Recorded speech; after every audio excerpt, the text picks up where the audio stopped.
Weightless అవ్వాలనుకునే వారికి చాలా easy recipe అండి, హెల్తీ రెసిపీ, ఎవరైనా తినవచ్చు. సింపుల్గా అయిపోతుంది, కుక్ చేయవలసిన అవసరం ఉండదు. ఇంట్లో నల్ల శనగలు ఉంటే సరిపోతుందండి, ఈజీగా ప్రిపేర్ చేసుకోవచ్చు.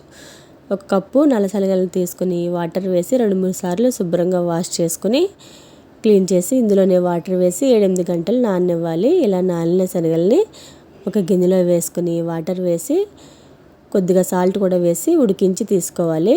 ఇలా ఉడికిన శనగల్ని వాటర్ నుంచి సపరేట్ చేసి వేడిగా ఉన్నప్పుడే ఈ సలాడ్ను ప్రిపేర్ చేసుకోవాలి, అప్పుడే రుచిగా ఉంటుంది. ఇందులోనే క్యారెట్ ముక్కలు, కీరా ముక్కలు, ఉల్లిపాయ ముక్కలు వేసి ఇందులోనే రుచికి సరిపడినంత సాల్టు, మిరియాల పొడి, నిమ్మకాయ పిండుకొని బాగా కలుపుకోవాలి.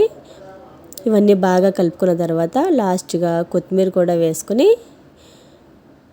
కలుపుకుంటే ఈజీగా ఆయిల్ ఏమి వాడకుండా హెల్తీ రెసిపీ అండి, సింపుల్గా అయిపోతుంది. ఒకసారి ట్రై చేయండి. ఛానల్ని సబ్స్క్రైబ్ చేసుకోండి. Thank you.